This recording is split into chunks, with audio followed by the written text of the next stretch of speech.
Welcome to Worlds Collide, a wrestling card podcast for wrestling fans by wrestling fans, featuring Tony Vella from WrestlingTradingCards.com. This is like a stock market. And Zhan Morning from Wrestling with Cards on YouTube.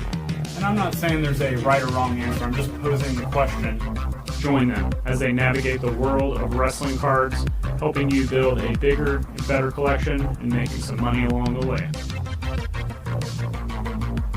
What's up, wrestling fans, trading card collectors? Back again, another week, another episode. Me and Tony made it once again. You know, it's always like, even though we have to record these in batches as we have time, it's always like making it right in there to the deadline of recording and editing and getting these up there. So you guys are lucky we're out there. I'm glad. Thank you for sticking with us every single week, because we all know wrestling. You guys are lucky we're out there. Yeah. You're lucky to be able to hear us. Let's put it that way. Yeah, that's right. Yeah, we're always that's Zhan and I. We're always threading the needle, man. The pleasure is all yours. Spoken like true heels. Yeah. All right. So today, speaking of heels, I'm sure we'll get a little bit of heat for this. We seem to do this periodically. People don't like our takes and opinions, and that's great. Thank God you get the feedback, because I certainly don't. Yeah, probably good for you on your sake sometimes. The most and least liquid wrestling cards. And some people like to come at me and talk about investment, money, and stuff like that. And then we have the crowd that likes to talk about, hey, I'm just a collector. I don't like this talk about money. So we like to mix in the topics here and there. And today we're going to talk about that. So, but Uncle Zhan, can you please tell me what kind of liquid we talking about? And this is coming from the guy who started Wrestling Cards Rule. That tells you that opinion's right there.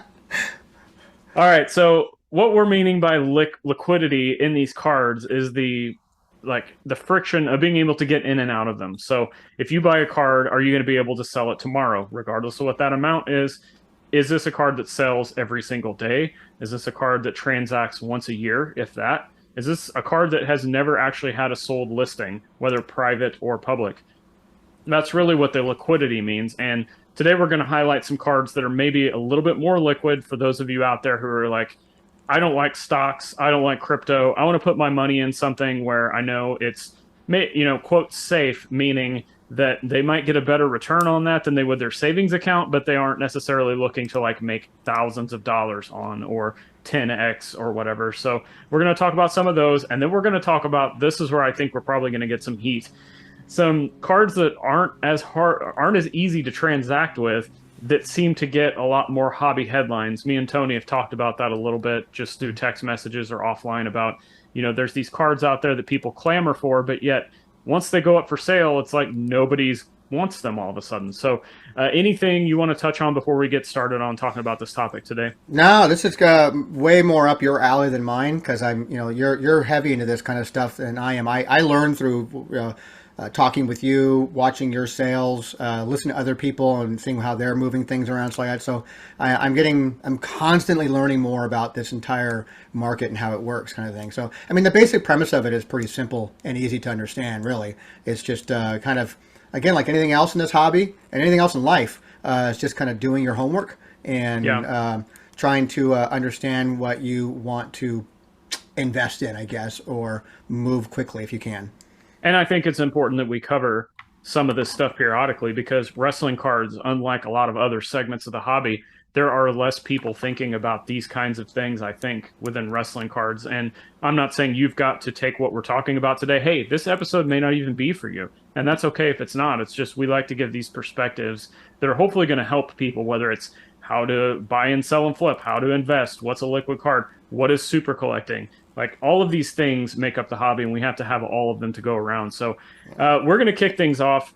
I mean, if we do 30, 35, 40 minutes of this topics like that, and you take away one sentence that we said, and here's like that as something that you can use, then it was worth the 35, 40 minutes. 100%. Yeah, and that's what me and Tony keep making it in barely by the deadline every single time, to hopefully provide you guys with value and keep these shows coming out and growing the pie, growing the listener base, growing the knowledge that collectors have, again, regardless of what route they're taking within the hobby, because it's all good no matter what you're going to do, regardless of what some people out there with loud voices on social media may say. So today we're going to talk about the liquid cards, we're going to start with that. I immediately go to 82 All-Stars, Hogan, Flair, Andre. That's like my go-to. Like those cards in any condition, in any grading company slab for the most part, as long as they're not those lame reprints out there that we've seen. Yeah. Those cards seem to transact all the time for different amounts. Anything on those? No, and I think wouldn't I just go ahead, or wouldn't I? Shouldn't we just throw the entire series of 82, 83 All-Stars in that bunch? Call. Just because they all move at different levels, but they all consistently move. Yep. There's really no issue moving an All-Star. Unless you're like, you're putting up a Kurt Hennig, cards like that for $10,000 off the gate. Yeah, you're not going to move that quickly. But sure. I mean, if those are all good, all of it's good. Yeah, I mean, we're talking, now that you say that, like I've looked at sold listings and I'm seeing Colonel Buck Robley or Polish Power Ivan Putski, and like those guys are moving. And again, it's at different rates, different grades, raw, whatever it is, but they're constantly moving. And that's the whole process of liquidity that we're talking about today. Next thing I wanted to go to was 85 Topps Hogan. Again, the 1 or the 16, I believe it is, with the blue back. Like those seem to just go over and over and over. And I've actually heard some people say that like that card sitting in a showcase at card shows actually draws more attention than some of the All-Stars, than some of the sports cards, because it's just an iconic image and an iconic shot. Once again, with the All-Stars, you could say the same thing with this Hogan. Like, whether it's raw, whether it's the 1 or the 16, whether it's in a BGS, SGC, PSA, it doesn't matter. These cards are selling all the time. Thoughts? And unlike the All-Stars, where we can include the entire set, it's pretty much, in my opinion, just those 2 cards in the 85. It's just those 2 Hogans. Yeah, there's so, like, I think isn't Piper in the 85? And like you would think that's because that's one of his first cards, but it just doesn't move like the Hogan stuff does. Correct. Unfortunately. Next thing I want to talk about, and I know you'll probably be you'll probably just be nodding your head to this, and that's the big 4 rookie cards in the 2002 Fleer Royal Rumble. Randy Orton, Batista, John Cena. Who else am I? Brock Lesnar. That's the one I just sold to Fitterman. Speaking of name dropping like I'm some big shot. But yeah, whatever. Hey, you're a recent 2022 and Hall of Fame inductee. So. That is true. That is true. And I haven't talked about this because I don't know if it's still happening, but I may have my own trading cards coming out in a set that I am not producing. Nice. So stay tuned for that. However, let's talk about these rookie cards. The thing that I think really pushes these is not only is it a big, quote, rookie class within the set, but this is something that the wrestling card hobby has seemed to come together on, which never happens, and has decided these truly are these players' rookies cards. And you see these moved all the time. Again, no matter if it's raw, no matter if it's graded, no matter if it's, the market's down, the market's up. It doesn't matter. People are going out and buying these. Fitterman is clearly going out and buying these because he's got that Brock signing. At the time of this recording, again, it's probably already happened by the time that we're doing this. But thoughts on those big 4? No, I mean, you can't go wrong there. It's like that. I think some of those are not going for what they should, but that's could be said about any card these days. But yeah, I mean, they go every time you see them. I don't research them all the time because I'm not in that side of what I do for WTC. We're not about pricing kind of stuff. But when I do see them, I see them pretty much consistently selling all the time in various prices too. But they still sell. And actually, something we could touch on too is I believe you and Paul on the what's going on with wrestling cards segments. Aren't you guys charting the kind of the complete set of this? Which is funny because by the time this comes out, our monthly recap for September will have already come out, and I'm sure I'll be dealing with issues from that conversation. But stay tuned. If you haven't checked it out, check it out now because WTC TV on YouTube. Yep. We might be dropping that from our list because the frequency of sales for the O2 Royal Rumble set is just almost non-existent now.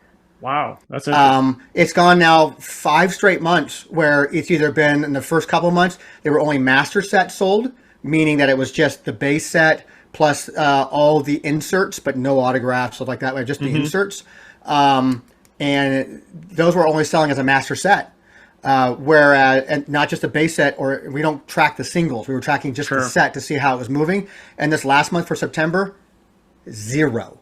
There were 0 Royal Rumble sets. Do you think sold. it's an availability thing? Do you think people maybe are buying these, pulling out the big four and grading them? I think so. There's a combination of that and just supply. I don't think there's a whole. Granted, there was no short print of that product, but as much as that's been pumped and hyped for the last couple of years now, it doesn't surprise me that we're not seeing as many. You're going to find singles being sold. You're going to you're going to find the Brocks and the Ortons and the Batista and the Cenas. You're going to find those being sold fairly regularly. But as far as trying to find a complete set of those things, which have been averaging about $250 to $300 price range for a set, which is crazy for a base set, right? Yeah. Especially a Fleer product, and it's just they're not being sold anymore. So that tells you something about that product. Yeah, I think maybe also, talking about the availability, I think we've talked about this before in our Fleer years, but I'd say that the availability of it also has to do with just it's a lower print run than what many other segments of the hobby are used to. Sure. And even though me and you and some other people in the wrestling card hobby, we see these cards everywhere, just because we see them everywhere doesn't necessarily mean that they were massively overprinted. Because it's wrestling, it always has a less print run than anything else. Well, it tells me also that the hobby's growing because in 2005, 6, right around when Topps took over at the time, so Fleer was out.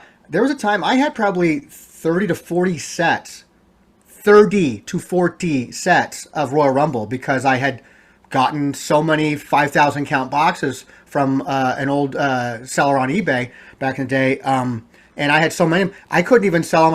I was supplying my local non-sport dealer over at the Frank and Son Collectibles show. I was supplying him, wrestling card sets at wholesale, and I was selling him for $7 to $10 a set, and they would go sporadically here and there. It's like that, but I had so many of them. Now I have none. Yeah.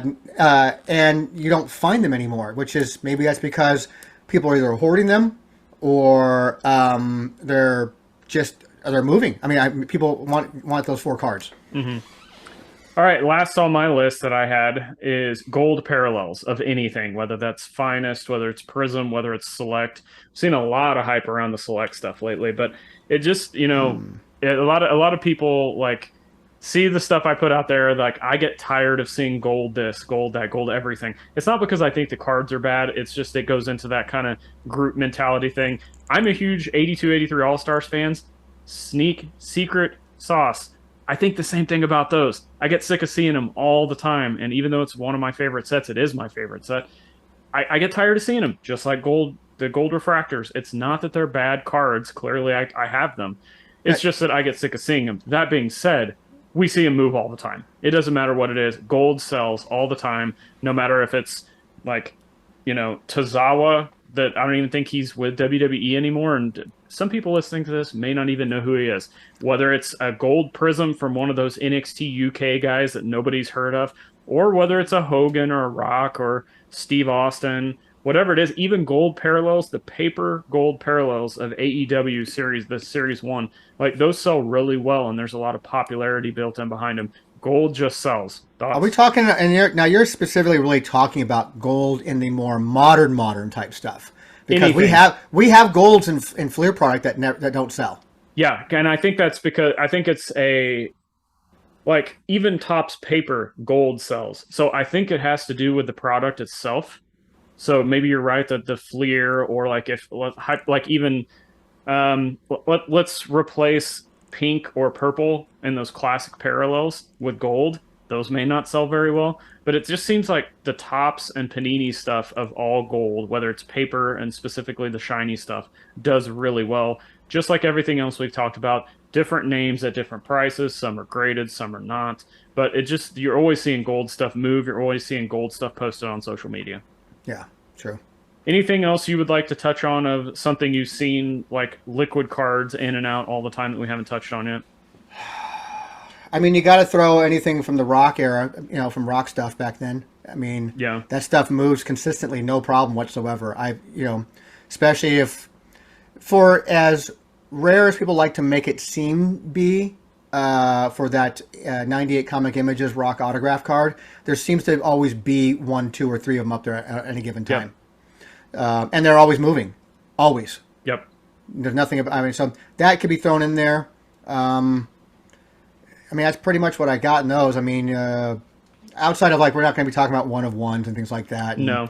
Transcendence. Well, we're going to get into that actually in this least liquid topic. Yeah, and we'll segue right actually, into that. Transcendent, that's another good one. You just mentioned like anybody in that set, any of the autographs. It doesn't matter who it is, whether it's a $50 card or a $5,000 card. Like Transcendent seems to have kind of, I'm going to say it's like eclipsed almost every other release that Topps has put out. Like the collector base around that is just huge. And don't get me started on the superfractors. Like there's a whole different avenue for that.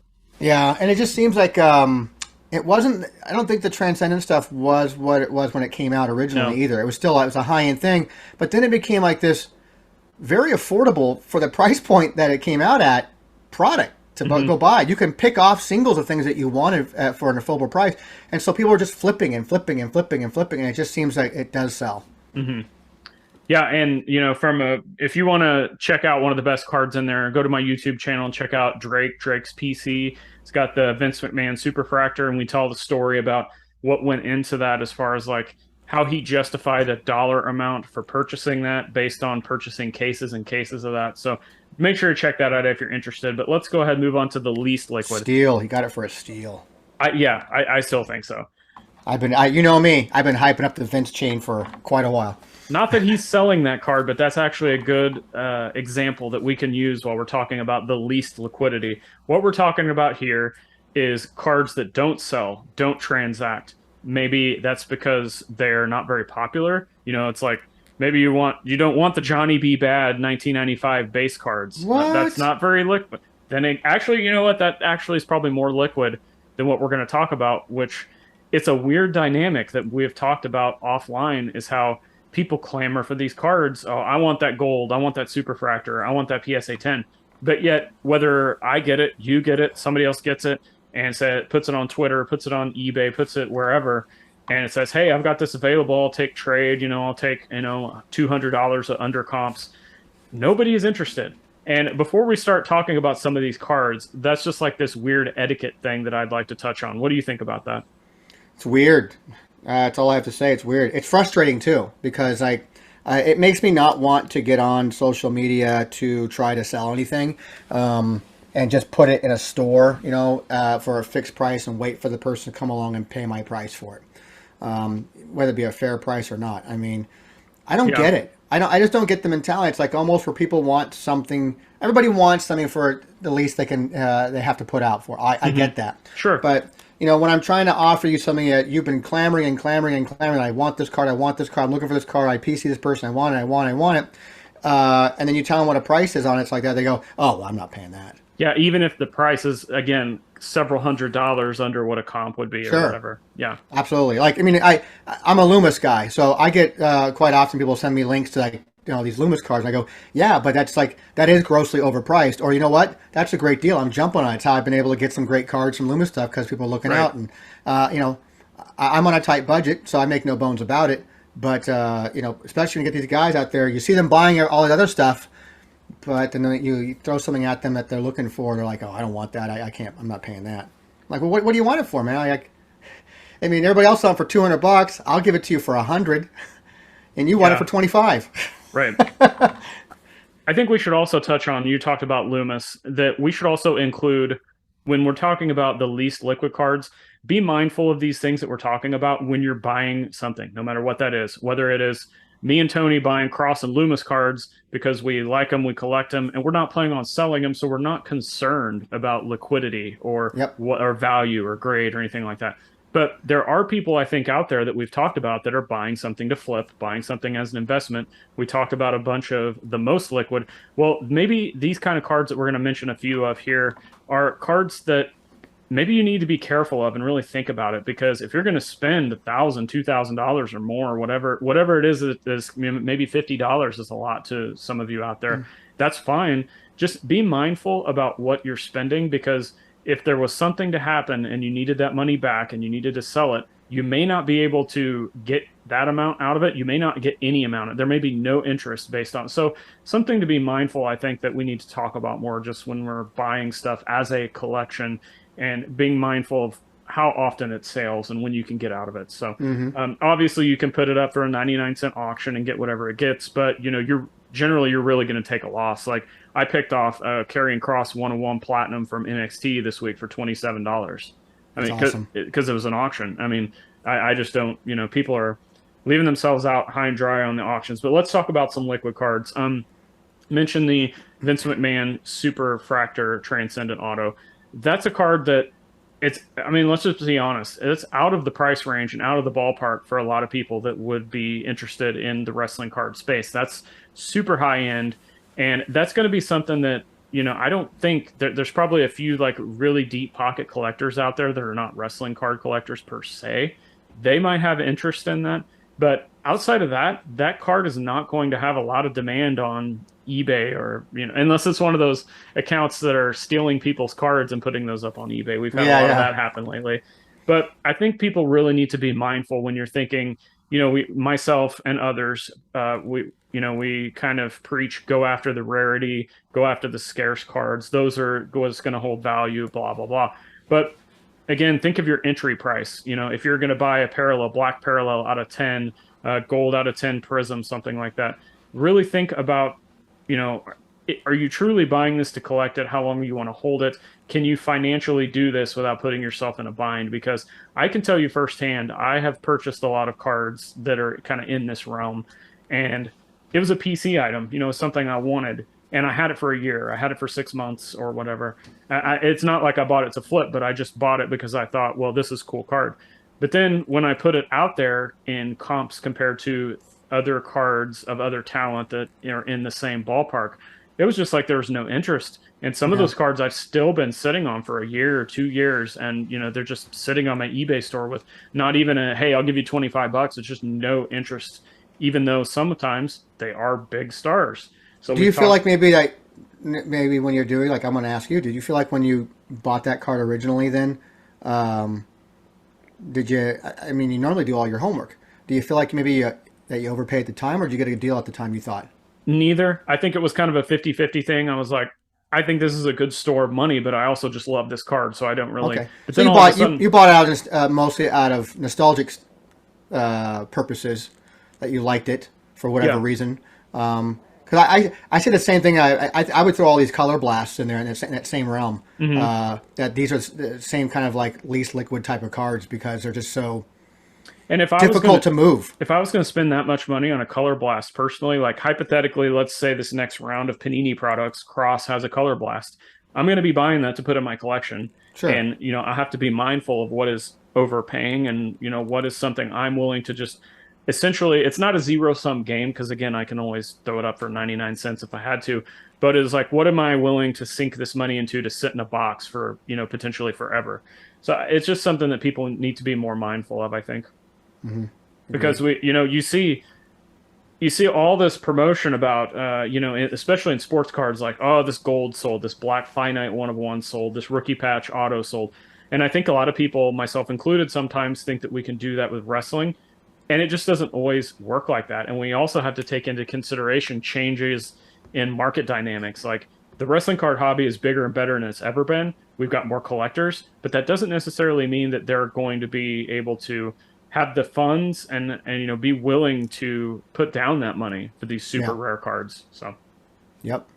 anything that's coming to top of mind that you can think of when it comes to that kind of stuff, like maybe the rarer cards or items or something you've seen that people go crazy for, but maybe be careful with. No, I think it's mostly a modern thing too, though. It's not really so much That's a vintagey. good I point, think. actually. Yeah, I because think it's more modern stuff than anything else. if you look back at what we just talked about outside of the gold parallels, all that stuff is vintage stuff. Yeah. The more liquid stuff. So I'm not saying just go buy vintage. This isn't this No, isn't no, that no. type of But I show. mean, But because there's a lot of great modern stuff out there too. It's just a matter again of, like everything else, doing your homework and like the points that you made too. Like, how long are you willing to let this sit in your collection? If it's something that you're buying outside of your normal lane, where, like, I like it because I like that superstar, or I think it's a great looking picture, or it just looks so cool. I could use this as something to for trade bait or to flip later to invest in something I really want to have.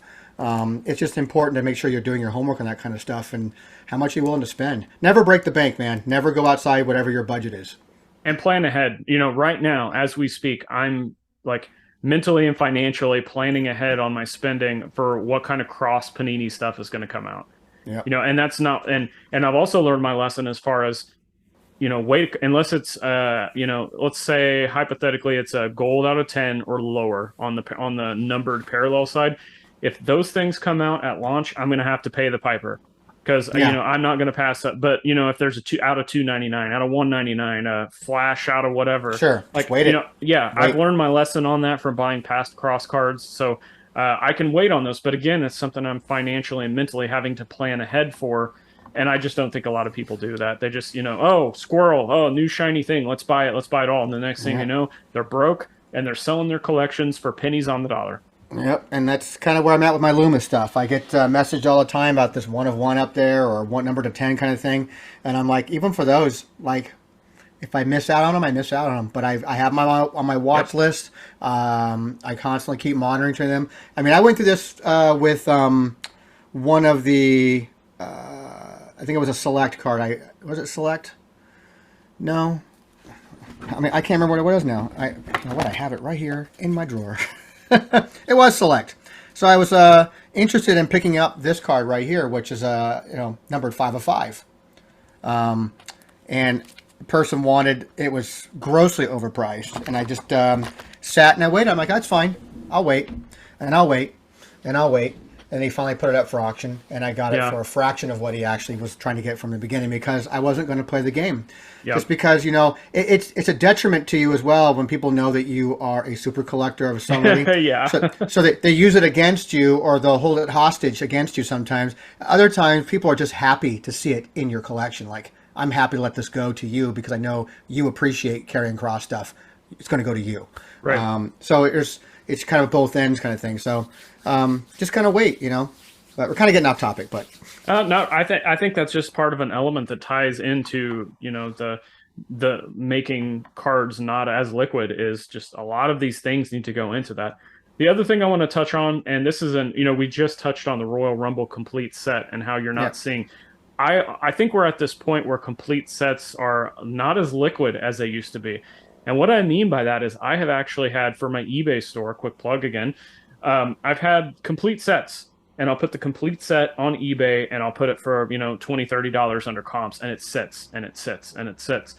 And so I'm like, I'm going to try a different strategy. Let's break these up and let's sell them as singles. The whole base set, the complete run as singles.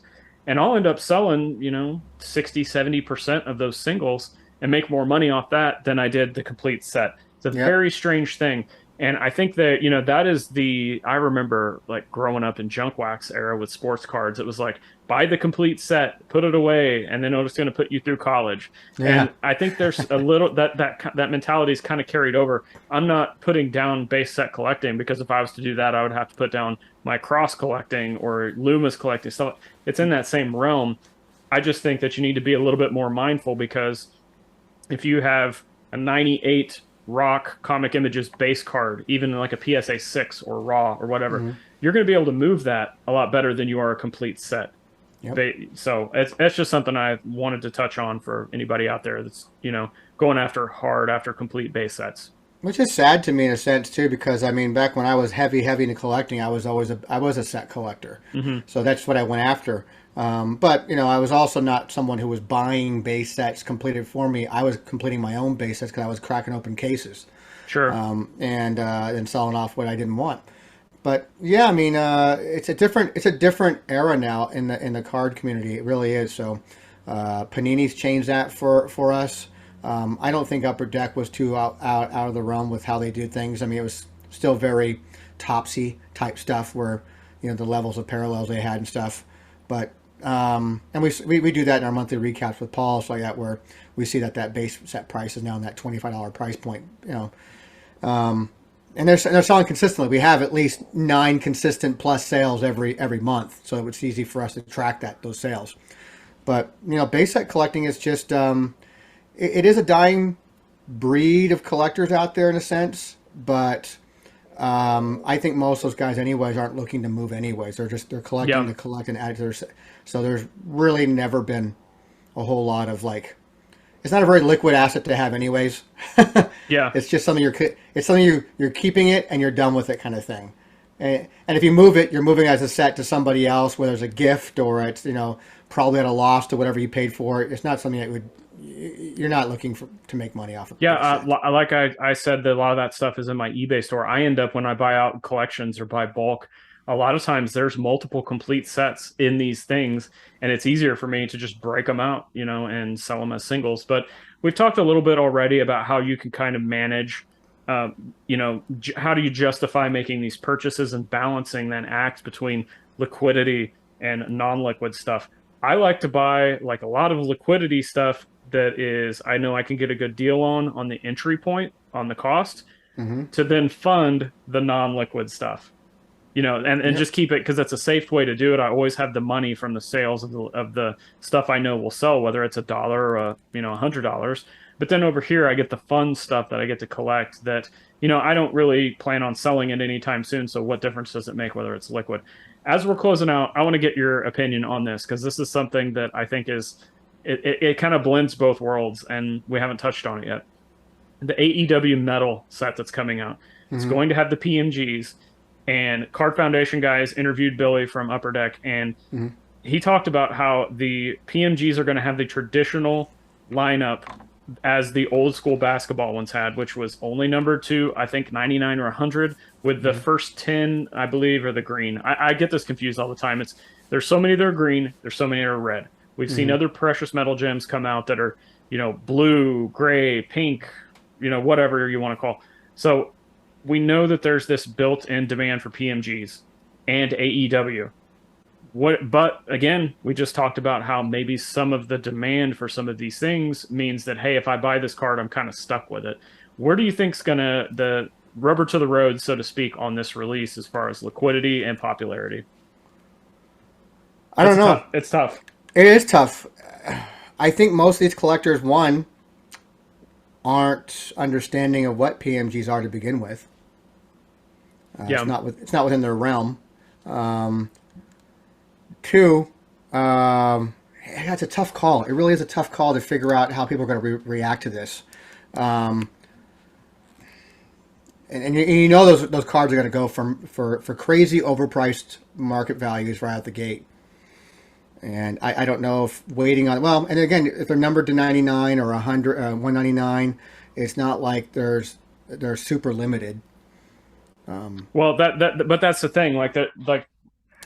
I think it ends up being limited based on, we saw the kind of backlash to the autographs and the hobby boxes. Yep. But then if you go look at those autographs now, even though lower tiered guys are selling for, more than you would expect because of the rarity of it.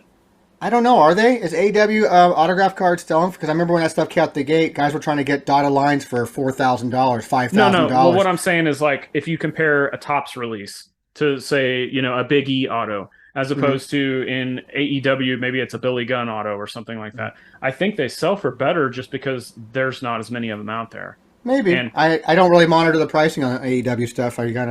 But I when I do go through and look through some stuff, and if I'm looking for Luma stuff, and somehow, some way, something Upper Decky shows up there in my search for some reason, I just kind of go, oh, that's kind of intriguing. That's kind of selling kind of low, I think, or I don't know. I don't see anything that's overly valuable right now in the AEW market right now from the cards. Maybe that's just me.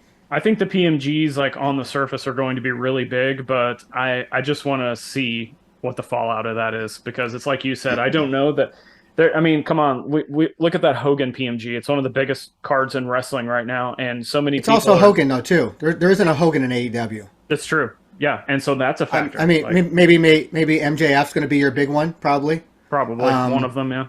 Probably going to be your biggest one. Jericho, I could say, could be a pretty good one. Maybe even Sting. Who knows?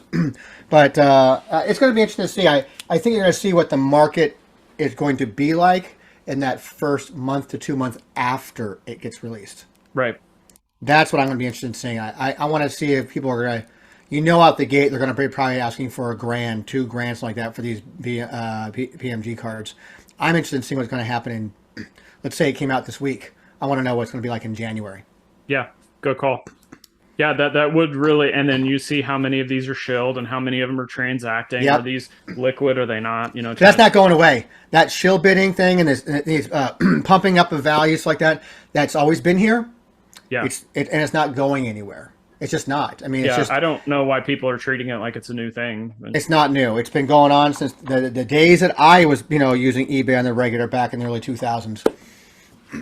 All right. Well, I hope we helped you guys today. I hope this is just some, spitballing some topics and discussions that I think a lot of wrestling card collectors need to hear more of. We hear this all the time in sports. It's actually where I learned a lot of my kind of go-to information is listening to sports card podcasts, applying that to how I would do wrestling cards. It doesn't always work, but like probably 90% of the time, the logic is still sound. So that's what we're hoping to do to you is take that information and convey it to you, the wrestling card collectors. As we get out of here, Tony, let everybody know where they can find you, anything else you got going on or anything else you want to say. Just WrestlingTradingCards.com. Not sure if anybody's heard of it before, but it exists. It's there, I can assure you. Growing every day. So WrestlingTradingCards.com. How to reach us and follow us on all social media platforms that we're a part of. It can be found at the bottom of every page of the entire website. And you had also mentioned, we had mentioned YouTube channel, WTC on YouTube. Yep. Like definitely great channel, good variety of, market discussion and guests and, indie card promoters and, all. Well, I hope by the time this comes out, I've got a couple of good guests that I'm hoping to really have on to talk about some of the old days of wrestling cards, maybe even a CEO, president of a company at one time. Teaser. You can find me on all social media platforms at Zhan Morning, but what you should do is check out my YouTube channel, Wrestling with Cards on YouTube. That's my main hub of all the content. I also do the Wrestling with Cards podcast, which I try to get out as much as possible. Unlike this show, where we do our best to try to not skip any weeks, I unfortunately don't have the time to do every single week over there. Maybe someday I'll get back to it, but if you guys enjoyed this video today and it brought you some value, please hit that subscribe button wherever you're listening to this on. Share. Absolutely. Like me and Tony have seen the kind of what we've created here has grown an audience. And when I mean listening audience, sure, but I also mean like, we've had people tweet us and get messages like, hey, I just bought my first wrestling card because I was listening to you guys and it sounded like fun and I wanted to get into it. That's the whole reason we started doing this. That's why we're seeing more content being put out. Other people putting out their own shows like that, which I love seeing as well. Everywhere from like here within the States where we're at to people overseas are putting out wrestling card content in their market, which is so cool. Yep. We've got people in China now, and we've got the UK, and anybody listening to this, if you ever thought about talking about your collection, maybe you're a super collector, you want to start a YouTube channel or an Instagram page dedicated to that collection, do it. Like that's how we learn, like getting the word out there about cards and sets and buying this and not buying that. And again, liquid and not liquid. That's how we just grow this whole thing, is spreading information. So until next week, which hopefully we don't get hit with a monsoon, our power all works. And don't talk about that. We will all be here to record another episode. We'll see it.